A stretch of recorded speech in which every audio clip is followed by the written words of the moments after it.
I walked into the restaurant late. Not intentionally, work had dragged, like always. But when I pushed the door open, the laughter stopped for half a second, then picked back up again. The table was littered with empty plates. The celebration was already over. I hadn't been late for them, I'd been late for me. My mother didn't hug me. She didn't even stand. She slid a folded piece of paper across the table like a dealer sliding cards. "Here's the bill," she said. I opened it. $1,500. My chest tightened, but I didn't speak. My sister leaned back in her chair, smirking. "You're our ATM, aren't you?" The table erupted in laughter. Even my father chuckled. I didn't laugh. I tore the bill in half, slowly, deliberately.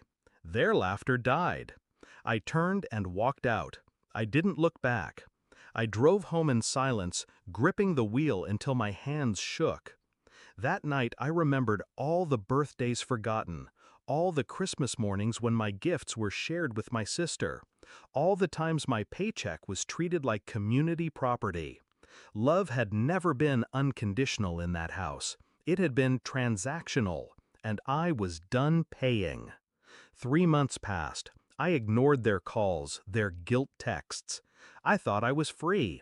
Then the bank called. "Sir, there's an issue with your loan application." Loan? I hadn't applied for one. The representative explained a joint account, one I didn't even remember existed, had been used to secure a line of credit. My parents' names, my sister's, and mine. They'd signed my name.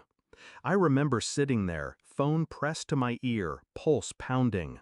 Betrayal has a sound. It's the silence after confirmation.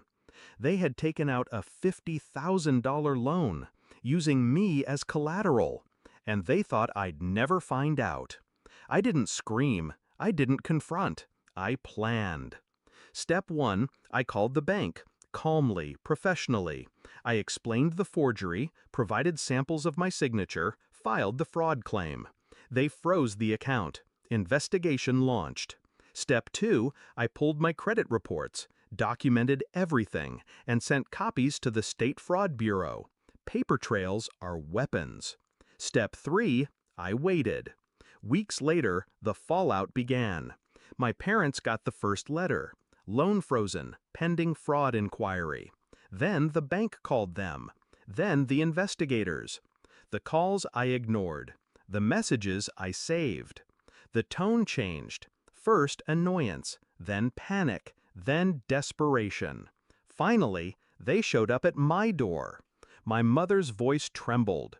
"Why would you do this to us? We're family." I let them stand in the doorway while I leaned against the frame, calm as stone. "You forged my signature. You tried to steal from me." My father shifted, his jaw tight. "It was just to help the family. We thought you'd understand." My sister cut in, arms crossed, venom in her eyes. "You've always had more. You owe us. We deserved it." That was the moment I smiled. Just slightly. Because it was over. I let silence stretch until it hurt. Then I said the words that gutted them. "You're not my family. You're thieves. And thieves don't get forgiveness." My sister's face cracked first, her bravado collapsing. My mother started to cry, whispering that I was cruel. My father's shoulders slumped, the fight draining from him. But me? I felt nothing but clarity. I didn't slam the door. I closed it slowly, softly, the way you seal a tomb. The bank finished the investigation. My name was cleared. The fraud stayed on their records. The debt was their burden. Their credit shattered. Their finances strangled. I didn't have to lift a hand. They buried themselves with their greed. Sometimes I wonder if they sit at that same restaurant, reminiscing about that anniversary. Do they laugh about the night they tried to make me their ATM? Or do they remember how I tore up that bill, the first sign that I was no longer theirs to control? Either way, it doesn't matter. I'm free, and I'll never pay their price again.